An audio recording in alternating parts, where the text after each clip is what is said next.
Welcome to Mi Keamcha Yisrael. As we close Sefer Shemot, the Torah leaves us with a striking phrase. The final pasuk tells us that the cloud of Boray Olam rested upon the Mishkan before the eyes of the house of Israel. But something here is unusual. Throughout the Torah, the Jewish people are almost always called Bnei Yisrael. Yet here the Torah chooses a different expression, Bet Yisrael, the house of Israel. The question is why? Reb Nochem Lansky offers a beautiful insight. If we look back at the very beginning of Sefer Shemot, we find something remarkable. The opening pasuk of the Parashat says, Ve'ele Shemot Bnei Yisrael haba'im Mitzrayim ish ubeito ba'u. These are the names of the children of Israel who came down to Egypt, each man and his household. Sefer Shemot begins not with a nation, but with families. And it ends with Bet Yisrael, the house of Israel. Because the Torah is teaching us something fundamental. A nation is not merely a collection of millions of individuals. A nation is built from homes. A chain is only as strong as its links, and a nation is only as strong as its families. That is why throughout Sefer Shemot, the Torah repeatedly emphasizes the bayit, the household. And when Boray Olam commands the Jewish people to prepare for the Korban Pesach, he instructs them. Each man should take a lamb for his household. And before Matan Torah, Boray Olam ultimately tells Moshe, Kol tomar lebeit Yaakov, speak to the house of Yaakov, because the truth, strength of the Jewish nation begins where? Inside your home. Rav Shamshon Raphael Hirsch points to a remarkable halakha. The Torah says that a chatan during the first year of marriage, he's exempt from going to war and from many other the communal obligations, as you know. At first glance, it seems surprising. Normally, when there is a conflict between a mitzvah that applies to the public and a mitzvah that applies to an individual, the public obligation takes precedence. So why is the chatan exempt? Rav Hirsch explains something profound. When a husband and a wife spend their first year building their home together, they're not performing a private mitzvah. They're performing a mitzvah for the entire nation. Because every Jewish home that's built with love, with commitment and faith becomes another pillar holding up Klal Yisrael. And a Jewish home is never just private life. It's nation building. And that is why Sefer Shemot closes with the words Bet Yisrael. Because the strength of the Jewish people doesn't begin in palaces and it doesn't begin in institutions. It begins in your home. Let me share with you a remarkable story. For 10 long years, Yaakov and Blima Spitzer, they waited. They lived in a modest neighborhood in Florida. They built a quiet life together, but year after year, their house, Lo Aleinu, remained silent. They wanted just one thing, a child. And they prayed with all their hearts. Then finally, after a decade of waiting, their tefillot were answered in a way that nobody could have imagined, including you. Blima gave birth to 5 babies. 5. That house that once had been suddenly quiet burst into life. 5 cribs, 5 car seats, 5 tiny voices filling every room. The joy was overwhelming. But along with that joy came an enormous responsibility. 5 babies meant 5 of everything. And the financial burden was staggering. Words of the situation quietly spread through the community, and not long after, a woman who lived nearby reached out. Her name was Mrs. Eleanor Gordon. She was an elderly woman of means, and when she had heard about the young family, she stepped forward, and her help came generously, and it came steadily. Clothing, supplies, support, always with warmth, always with dignity, never asking questions. And after some time, she asked if she could visit the home.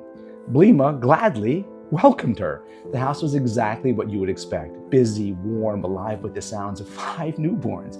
Mrs. Gordon walked inside, carrying another round of gifts. She embraced Blima warmly. Then suddenly, she looked up. Her eyes fell upon a photograph that was hanging on the wall, and instantly, her face drained of color, and without saying a word, she collapsed. Hatzalah was called, and she was rushed to the hospital, of course, and the next day, Blima went to visit her, deeply shaken and worried, and Mrs. Gordon reached for her hand. And then she said something astonishing. Blima, I owe your mother my life. And Blima stared at her. My mother? Mrs. Gordon closed her eyes for a moment and then began to speak. My name, she said, before I came to America was Elise Bernstein. I was 15 years old when I was sent to Bergen-Belsen. And in that place, hunger ruled every hour. Fear filled the air, but among a small group of Jewish girls, something else still lived: resolve. Hanukkah was approaching, and the girls decided that in that darkness they would try to light candles. They saved tiny scraps of margarine from their rations, and they unraveled threads from their clothing, and they made wicks. but they still needed something to hold the flame. That night, after midnight, 5 girls slipped quietly into the camp kitchen. They grabbed a few potatoes, they hollowed them out, and they used them as makeshift candle holders. But as they were leaving, footsteps echoed behind them. A guard Yemach Shemam had caught them, and their numbers, of course, from their arms were taken. They were beaten, and the sentence came swiftly, a public hanging. The very next morning, that would happen. That night, terror spread throughout the barracks, but there was one woman in the camp who lived separately from all the others. Her name was Chayla Weiss. She worked as a translator for the Germans, and she had certain privileges. The girls ran to her hut and begged her to intervene, and as they approached, they heard something unexpected. Inside the darkness, Chayla Weiss was standing alone, lighting her own Hanukkah candle. She listened to their story, but she warned them sadly there was almost nothing that she could do. Still, the girls had other hope.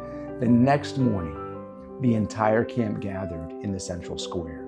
A platform stood waiting. Ropes were prepared. The 5 girls were brought forward. Elise could feel the rope brush against her neck. The charges were read aloud. Then suddenly, there was movement in the crowd. Chayla Weiss stepped forward. She approached the commander and began speaking urgently. Her hands were moving as she was pleading.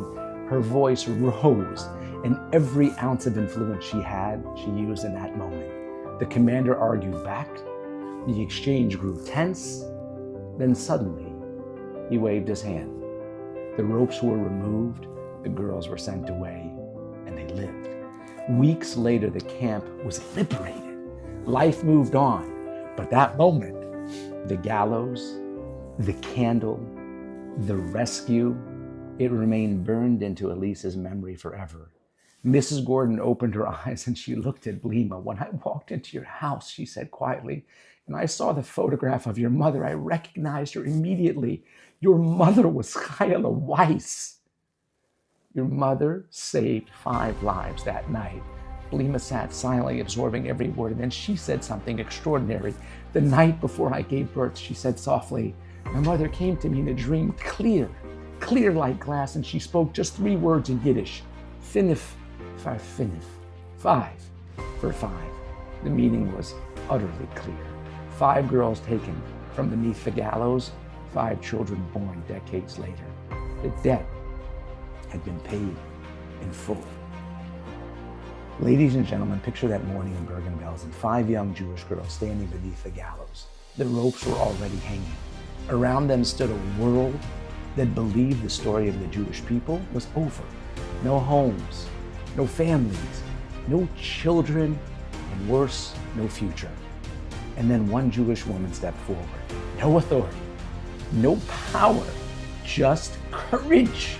And somehow, the ropes, well, they came down. 5 Jewish lives walked away from the gallows. But Boray Olam wasn't finished writing the story, because decades later in a Jewish home, thousands of miles away, a woman who had waited 10 long years to become a mother suddenly held newborn children in her arms. Not 1, 5. 5 cribs, 5 Jewish souls, 5 futures the world never expected to see. And suddenly, the dream made perfect sense. Finif, fafinif, 5 for 5. 5 girls taken from the gallows, 5 children placed into a Jewish home.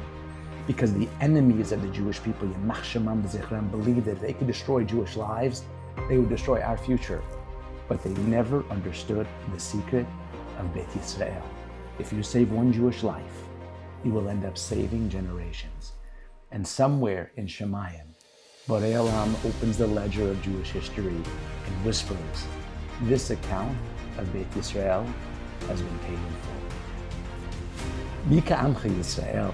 Ladies and gentlemen, Mi Keamcha Yisrael. Shabbat Shalom and Yivarach.